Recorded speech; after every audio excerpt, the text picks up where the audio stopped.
Hi everyone, नमस्कार, सलाम, Sat Shri Akal. Welcome back to Deep's all in one channel. आशा करती हूँ कि आप सब लोग बिल्कुल ठीक ठाक होंगे। कैसा गया आप सभी का वीकेंड, मेरे साथ कमेंट सेक्शन में ज़रूर शेयर कीजिएगा।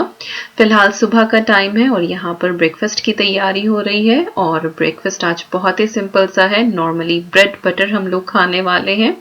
दूध मैंने रख दिया है बॉयल होने के लिए। मीनवाइल जो ब्रेड स्लाइस है उनके ऊपर मैं स्प्रेडेबल बटर लगा रही हूँ और लरपाक का हम यूज़ करते हैं जो स्लाइटली सॉल्टेड होता है, अच्छा रहता है ये वाला।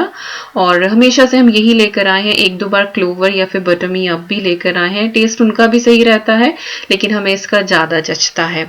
तो ब्रेड्स के ऊपर मैंने अच्छे से बटर लगा लिया है। इसके बाद स्लो हीट पर मैं तवा जो है वो ऑन कर दूंगी और जब वो हल्का सा गर्म होगा उसके बाद ब्रेड को दोनों तरफ से हल्का सा क्रिस्पी होने तक अच्छे से सेक लूंगी।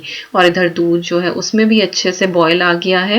एक्चुअली आज ब्रेकफास्ट इसीलिए सिंपल बना रही हूँ क्योंकि आज मुझे किचन का थोड़ा सा एक्स्ट्रा काम है। आज मैं किचन की डीप क्लीनिंग करने वाली हूँ। एक दिन में तो पॉसिबल होता नहीं है, तो इसीलिए 2 या 3 दिन तक लगकर मैं करती हूँ और डेली जो है वो 1-1 डेढ़ घंटा निकाल के और मैं सेक्शन डिवाइड करके तब अपनी किचन की डीप क्लीनिंग करती हूँ। तो डीप क्लीनिंग की जो पूरी एक डेडिकेटेड वीडियो है वो ऑलरेडी चैनल पर है। मैं उसका लिंक डाल दूंगी डिस्क्रिप्शन बॉक्स में, तो आप चेक कर लेना। बाकी जो मैं आज करने वाली हूँ वो तो मैं आपके साथ शेयर कर ही दूंगी। तो दूध अच्छे से गर्म हो गया है, ब्रेड भी डन हो गई है और हम तीनों की ब्रेड जो है वो अलग अलग थोड़ी सी सिकती है। अद्वी की थोड़ी सी कम क्रिस्पी होती है, साहब की थोड़ी सी ज़्यादा, और मैं अपनी तवे पे ही छोड़ देती हूँ ताकि वो बिल्कुल ही कुरकुरी हो जाए। दूध जो है वो हम हल्दी वाला लेते हैं। अद्वी सुबह का नेस्क्विक का लेती है स्ट्रॉबेरी फ्लेवर का और हम दोनों हल्दी वाला लेते हैं। अद्वी रात को हल्दी का दूध पी के सोती है लेकिन सुबह को वो नहीं पीती है। एंड आई वाज लाइक कि चलो कोई बात नहीं, एक टाइम तो पी ही लेती है। तो इसके बाद मैंने तीनों की प्लेट्स लगा दी है। कप जो है वो एक बार नीचे से अच्छे से वाइप कर दिए। कई बार परोसते हुए दूध लग जाता है तो वाइप कर देती हूँ, अदरवाइज फिर डाइनिंग टेबल पे चिप चिप होती है। सफाई मुझे ही करनी है तो पहले ही कर देती हूँ। तो प्लेट्स जो है वो मैंने डाइनिंग टेबल पर रख दी है। साथ ही साथ मैंने हल्का सा काउंटर टॉप भी क्लीन कर दिया है और बस अब हम तीनों बैठ के यहाँ पे ब्रेकफास्ट करेंगे। और लॉकडाउन होता है तो एक चीज़ का फ़ायदा होता है कि हम तीनों साथ बैठ के खाना खाते हैं और ये बहुत पुरानी सेइंग है कि जो फैमिली साथ बैठकर खाना खाती है वो हमेशा साथ रहती है। सो आई फील ब्लेस्ड और हमेशा कोशिश तो यही करते हैं हम लोग कि जितना पॉसिबल हो सके हम तीनों साथ ही बैठ के खाना खाएं। कभी कभार ऐसा हो जाता है और सभी से यही बोलूँगी कि जितना पॉसिबल हो साथ बैठकर खाना खाएं। तो यहाँ पर हमारा ब्रेकफास्ट हो रहा है बिल्कुल सिंपल सा, साथ साथ गपशप हो रही है। और इसके बाद अद्वी जो है वो अपना पढ़ाई की तरफ चलेगी, उसकी ऑनलाइन क्लासेस चलती हैं। साहब अपना ऑफिस का काम करेंगे और मैं अपना आज किचन डीक्लटरिंग और डीप क्लीनिंग की तरफ चलूंगी।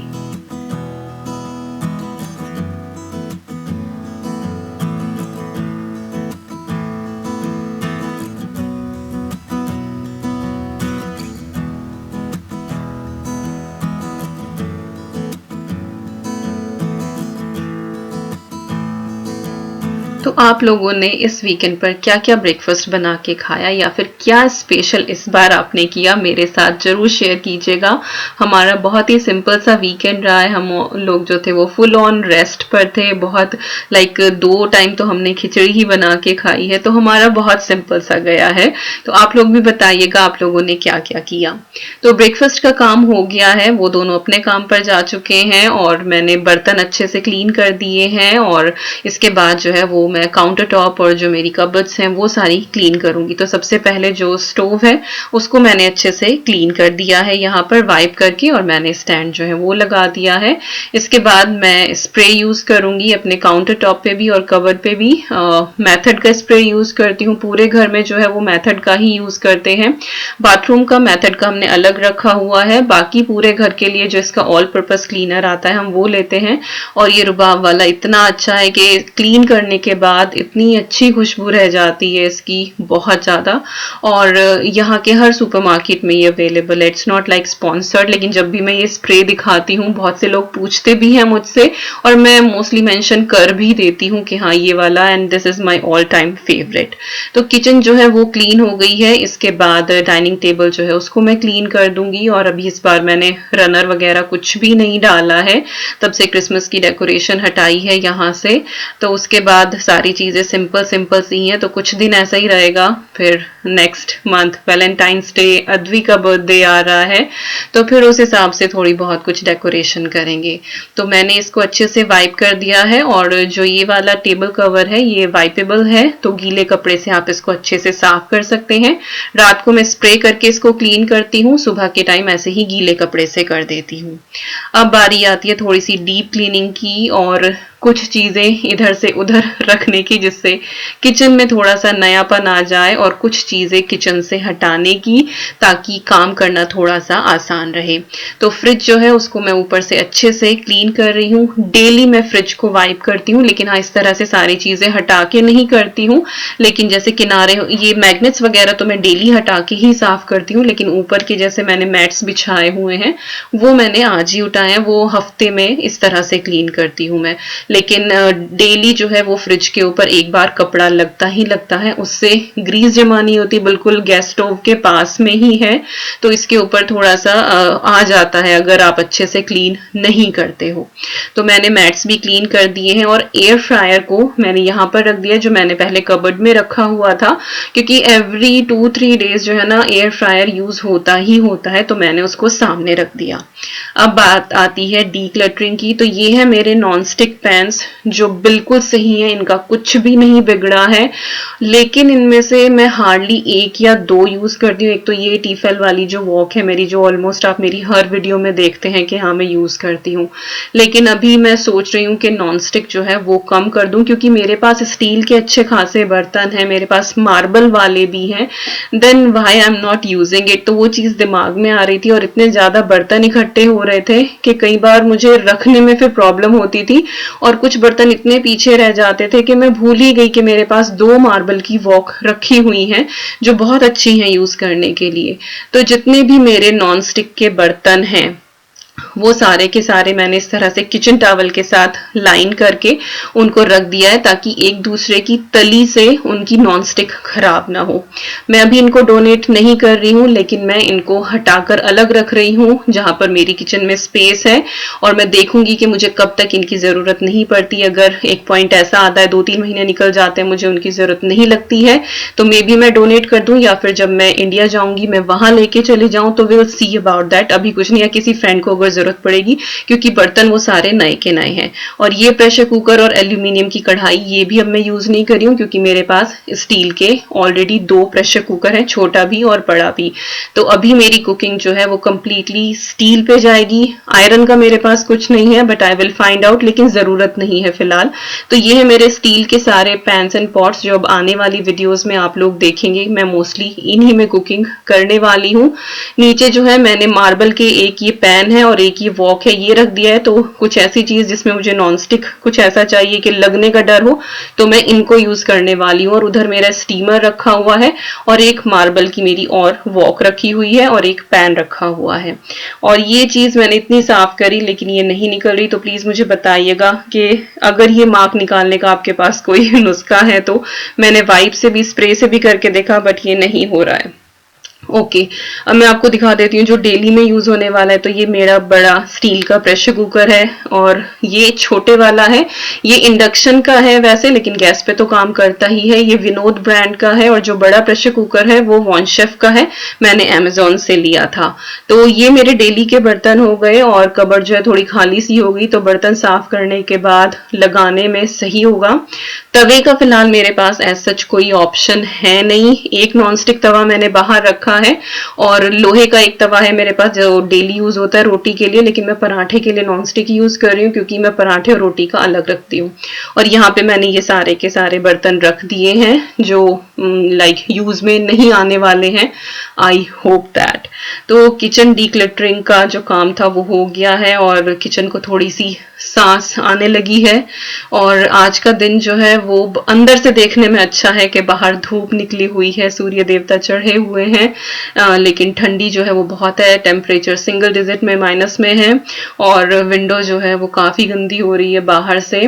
अंदर से तो जहां तक मेरा हाथ जाता है मैं साफ कर देती हूँ, लेकिन बाहर से ये मानिए आई थिंक दिवाली के बाद से क्लीन नहीं हुई है, ना इनको टाइम मिला है और ना ही हमने क्लीनर बुलाया है। तो विंडो जो है वो बाहर से क्लीन होने का काम बचा हुआ है। सो देखते हैं कि कब होता है। ओके, मेरा जो है वो नीचे की क्लीनिंग चल रही है किचन की, और यहाँ पर अद्वी के रूम की डीप क्लीनिंग चल रही है। तो ये वैक्यूम कर रहे थे और उसके बाद इन्होंने अद्वी के रूम में देखा कि थोड़ी बहुत कुछ डस्ट आ जाए तो उसको भी क्लीन कर रहे हैं। सब कुछ इन्होंने वैक्यूम से ही किया है, एक छोटा ब्रश की अटैचमेंट है इसमें, तो उससे बहुत आसानी से क्लीन हो जाता है। और अद्वी के रूम में डस्ट भी सबसे ज्यादा आती है क्योंकि इसकी जो विंडो है ना वो मैं कई बार खोल देती हूँ कुछ देर के लिए, कपड़े में इधर की तरफ डाल देती हूँ और डायरेक्ट सनलाइट भी इसमें आती है कमरे में। तो कई बार कपड़े जो है ना वो स्टैंड पे डाल के मैं अद्वी के रूम में रख देती हूँ। और हीटर जो है क्योंकि छोटा रूम है और बड़ा रेडिएटर लगा हुआ है उसके रूम में, तो दरवाजा अगर बंद कर देती हूँ तो रूम जो है वो बहुत अच्छा खासा गर्म हो जाता है और कपड़े बहुत आराम से सूख जाते हैं।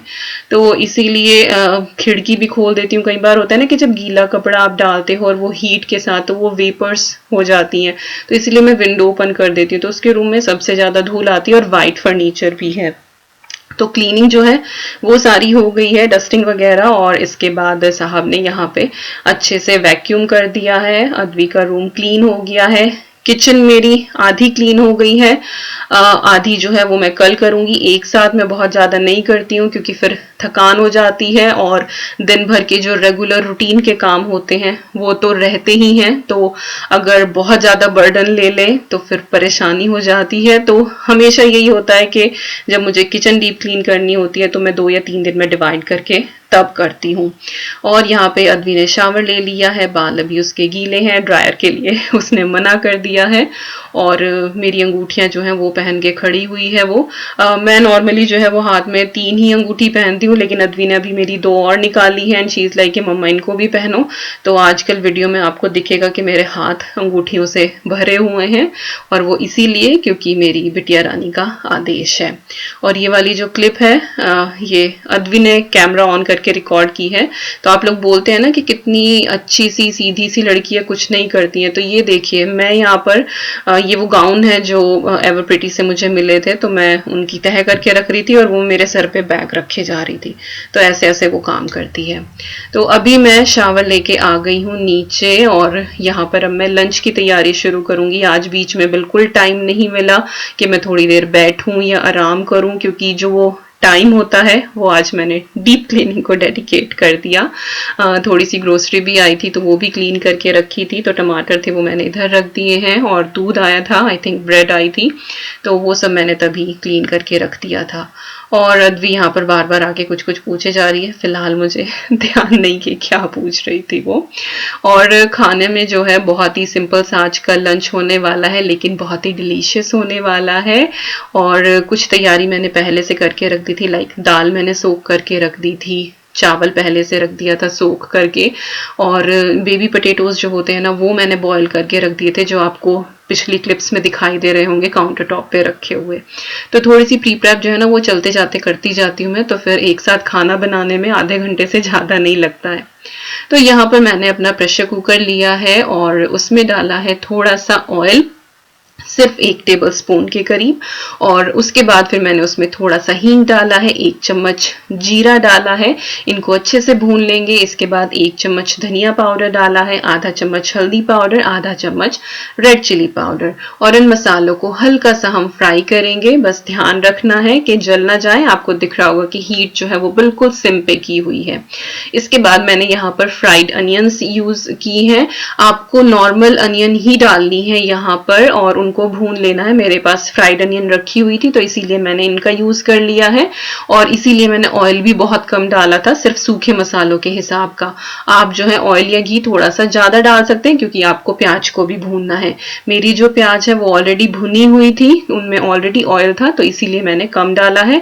थोड़ा सा मैंने पानी डाल दिया है ताकि प्याज जो है वो थोड़ी सी फूल जाए और बिल्कुल भुना भुना सा मसाला जो है वो तैयार हो। और आप देखेंगे कि जैसे ही आप पानी डालते हैं वो उसमें हल्का सा बॉयल आता है तो बिल्कुल बहुत अच्छा रेड कलर आने लगता है।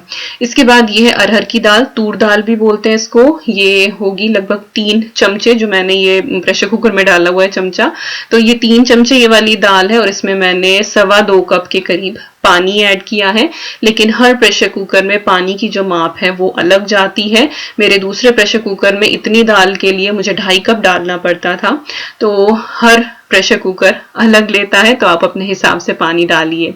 इसके बाद मैंने सॉल्ट डाल दिया है और ये है सांभर पाउडर। इससे तूर दाल में बहुत अच्छा टेस्ट आता है, लेकिन कंप्लीटली ऑप्शनल, हो तो डाल ले, ना हो तो ना डाले, ऐसे भी अच्छी लगती है, लेकिन सांभर पाउडर हो तो उससे अलग ही टेस्ट आ जाता है। तो अच्छे से मिक्स करके इसके बाद मैं लिड लगा दूंगी और 3 मिनट के प्रेशर में ये वाली दाल हो जाती है। और ऑलमोस्ट 1 घंटा ये वाली दाल भीगी रही होगी, क्योंकि मैं जब रसोई का काम कर रही थी मैंने तभी इसको भिगा दिया था। अब बनाते हैं हम यहाँ पर बहुत ही टेस्टी सी एक बेबी पोटैटोज की सब्जी, फ्राई है ये, और मैंने उसके लिए ऑयल डाला है जो थोड़ा सा ज्यादा हो गया, इससे भी कम ऑयल में काम चल सकता था। जैसे ही ऑयल गर्म हुआ उसमें मैंने आधा चम्मच जीरा, आधा चम्मच राई डाली है, उसके बाद 1 चम्मच धनिया पाउडर, 1/4 टीस्पून टर्मरिक पाउडर डाला है, और इसके बाद मैं इसमें ऐड कर रही हूँ थोड़े से करी पत्ता। फ्रेश होते तो मजा ही आ जाता, बट मेरे पास ड्राई थे। इनको हल्का सा हमें रोस्ट करना है। इसके बाद हरी मिर्ची लेनी है।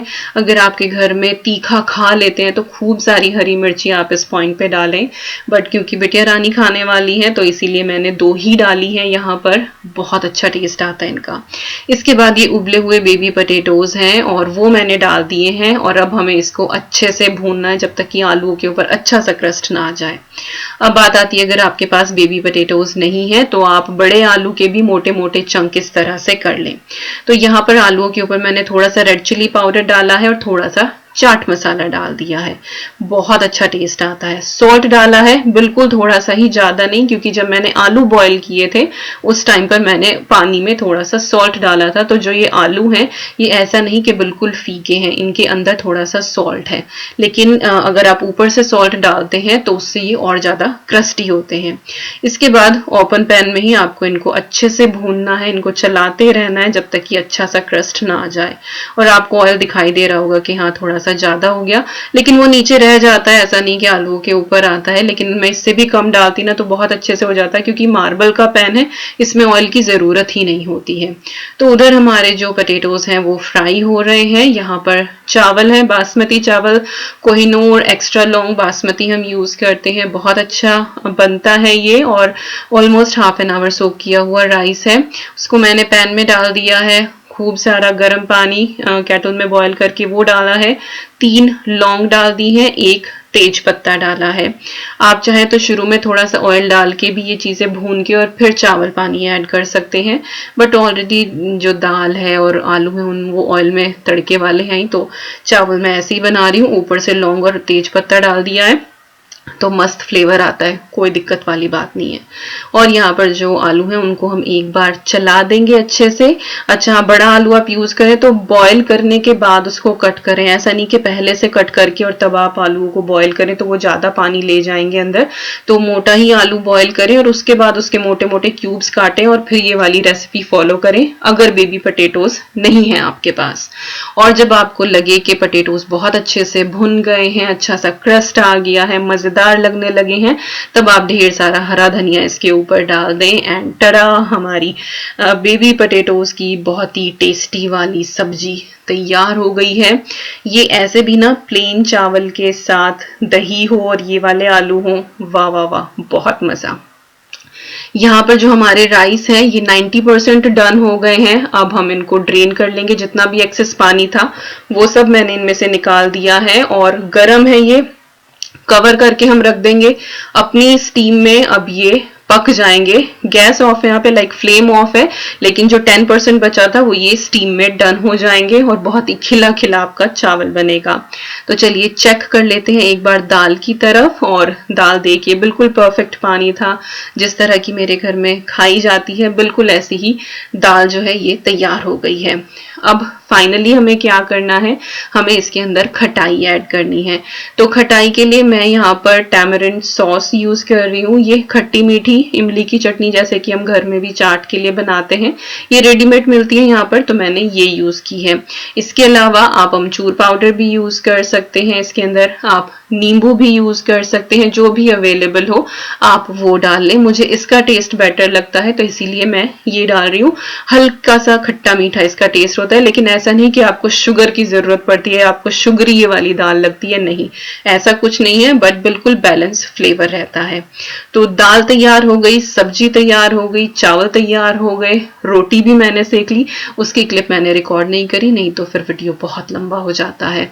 तो यहाँ पर हमारी आज की लंच थाली रेडी है और इसी के साथ बस आज की जो वीडियो है उसका मैं एंड करती हूँ। मुझे यहीं तक एंड करना था, लेकिन साहब ने इसके बाद एक और क्लिप ले ली थी, then I edited it. So video का एंड हो रहा है वार्म कडल्स और स्नगल्स के साथ।